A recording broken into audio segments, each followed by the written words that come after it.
Hi, my name is Aziz, a fellow of the Association of Chartered Certified Accountants, ACCA. Welcome to part 1 of the course, Bookkeeping up to Final Accounts. Today's topics are the definition of bookkeeping, the importance of bookkeeping, and the terminologies that are routinely used by accountants and bookkeepers. What really is bookkeeping? Bookkeeping is the recording of business transactions in ways that make it easy for data to be collected for preparation of financial accounts, management accounts, tax, and other returns. Why is bookkeeping so important?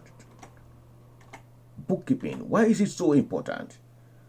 Bookkeeping is important because it provides the foundation on which financial accounts, management accounts, tax returns, financial analysis, and performance evaluation are based. If transactions are correctly recorded at the bookkeeping stage, all reports that are drawn from the exercise will be accurate and reliable for internal decision making and external use. Businesses are obliged by law to maintain adequate records of their transactions, and accurate bookkeeping can only take place where accurate record keeping takes place. So, I'm now going to move to the definition of all the various terminologies that accountants and bookkeepers use, which are not so clear to non-accountants. First of all, the accountants refer to debit, which refers to the left side of the book. They also talk about credit, which refers to the right side of the book.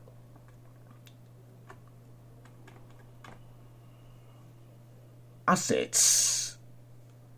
Assets are what your business owns and controls exclusively. That is, not under the control of other people or other organizations except that of your business. Examples are cash, inventory, land, buildings, motor vehicles, and so on. They can be classified into fixed and current. Fixed assets are what your business owns, controls, and uses on an ongoing basis over more than one accounting period to generate income, occupy, or rent out to others. Examples are land, buildings, motor vehicles, furniture, and so on. Current assets are what your business owns and controls, but which are not expected to be held for more than 1 year or accounting period. Examples are cash, debts yet to be collected from customers, and inventories or stock. Liabilities. These refer to what your business owes others and which it is obliged to pay, such as bank loans, bank overdraft, unpaid bills, and so on. Liabilities can also be subdivided into current liabilities, which are business debts or obligations that must be settled within 1 year, such as bank overdraft, suppliers' invoices yet to be paid, and so on.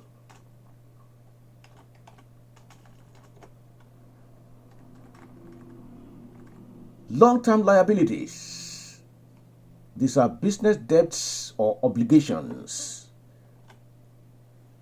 that must be settled within 1 year, such as bank overdraft, suppliers' invoices yet to be paid, and so on.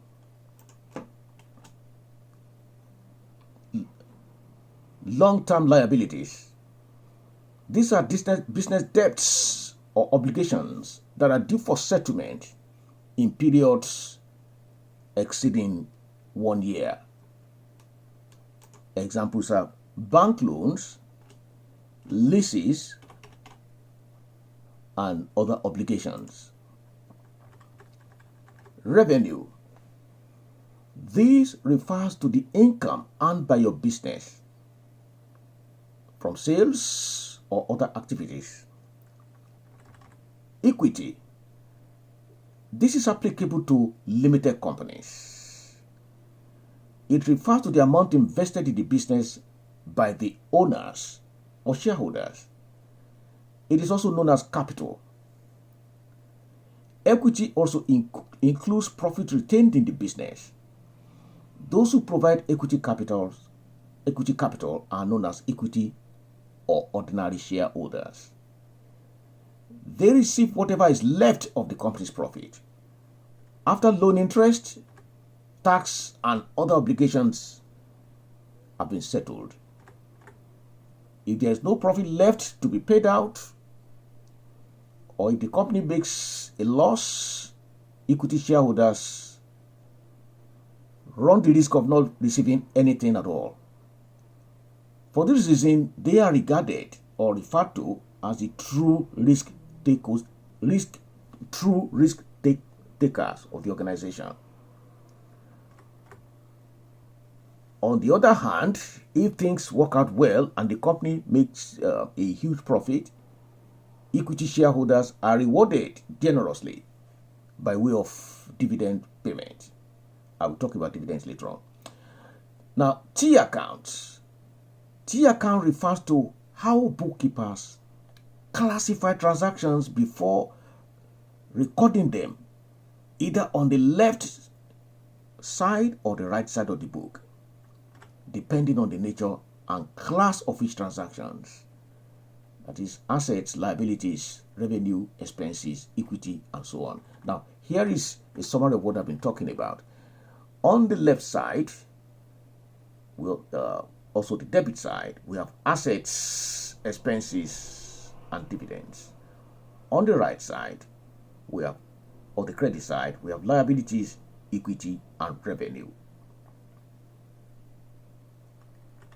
Prepayments. These are payments that you have made for services or goods that have not yet been delivered to you.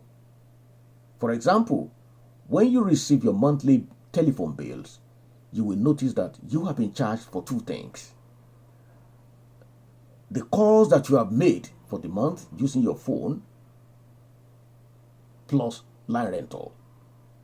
Now, line rental could cover 3 months, which means in addition to paying for your bill for the month, paying for your calls for the month, you also pay line rentals for an additional 2 months in advance. That payment in advance is your money sitting in the telephone company's pocket, and it forms part of your current asset. Because technically, you could ask for the money back technically, but in reality, people don't do that. Receipt in advance. If a customer deposits money with your company, your business, for a service that you are here to provide, you have not actually earned the money until the service has been provided as agreed. For that reason, that money forms part of your current liability, because technically the money still belongs to your customer, unless it has been mutually agreed that the deposit is not refundable. Accruals. If your business is committed to paying for goods or services that you have already received, you have to record the cost as part of your business expenses for that period. Even if your supplier has not yet billed you and you have not actually paid that supplier, that way you will correctly match the cost of generating your business income with the associated revenue in the correct period. Conversely, if you have supplied goods or rendered services to your customer to their satisfaction, you will have earned the fee associated with the goods or services provided. Therefore, you can count the fee as part of your income in the periods the goods or services were delivered, even if you have not yet billed your customer and the customer has not paid you any money. This is what the accrual concept is all about. going concern. If a business is described as a going concern, it implies that the owners have no immediate plan to cease trading, and the business has enough resources to carry on trading. The consistency concept. Consistency concept. Now, this requires that you do not arbitrarily change the way you treat accounting transactions, either from one year to another or within the same year. To discourage this kind of practice, accountancy profession came up with what we call the financial reporting standards, which I will talk about later on. The aim is to make sure that your financial statements are meaningful and easy to compare from year to year. Now, also being consistent in your approach to accounting treatment of transaction makes your financial statement comparable with those of other businesses that operate in the same sector. Materiality.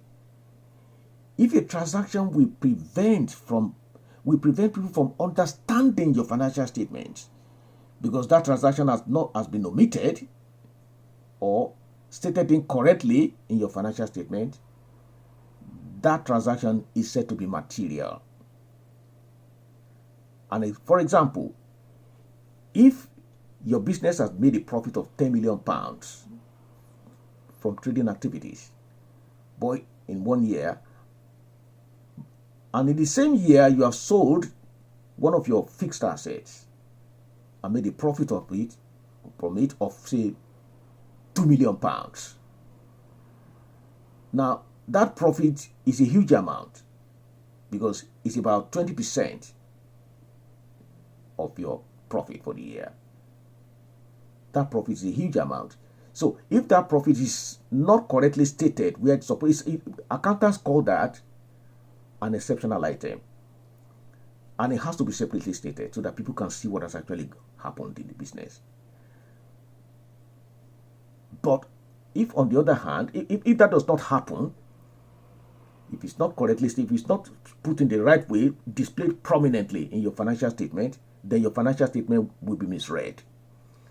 But if on the other hand, the profit from the sale of fixed assets is just £200, in a multi-million pound environment, £200 will be nothing, will not really bother anybody if it is reported somewhere, if it is not separately disclosed in your financial statement. So for that reason, that £200 is said to be immaterial. The entity concept. This is applicable to you if you trade as a limited company. If your business trades as a limited company. The law regards every limited company as a separate entity from its owner or owners. This implies that the entity can own assets and have debts or liabilities which do not belong to its owners. It also implies that in the event of that company being wound up and not being able to pay its debt without paying its debts, the liabilities of the shareholders will only be limited to the amount on their shares which they have not paid.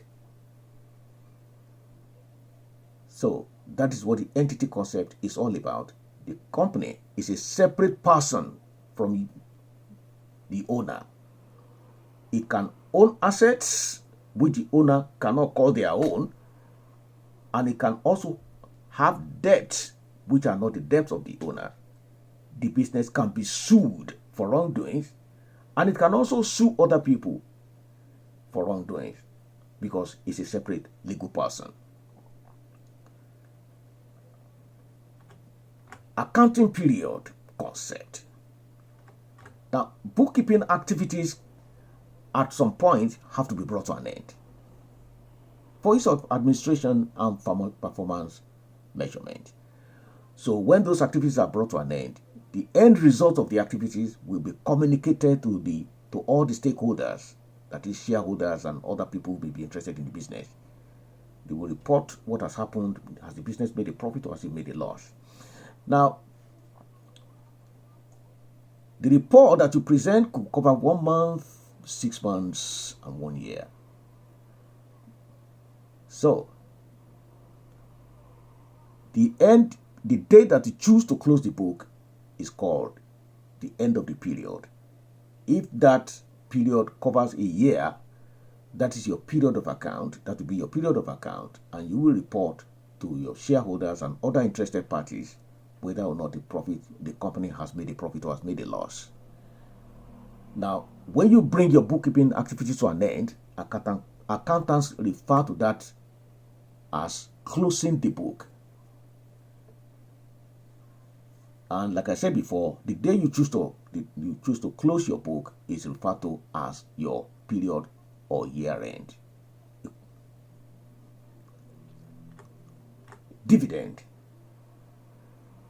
This is what companies pay to their shareholders every year or every 6 months after deducting running costs or expenses and after deducting tax. Like I said before, equity share or ordinary shareholders will collect some of that, and whatever is left will be retained in the business. It may well happen that the business has not made any profit, in which case shareholders will receive nothing. And there is no law which compels companies to pay dividends, but it does help. Paying dividend does help because it will attract more shareholders to the company. It will encourage other people to invest in that business. This brings me to the end of this part of the course, and please like and share, and thank you very much for listening, and I see you in part 2 of the course. Thank you. Bye.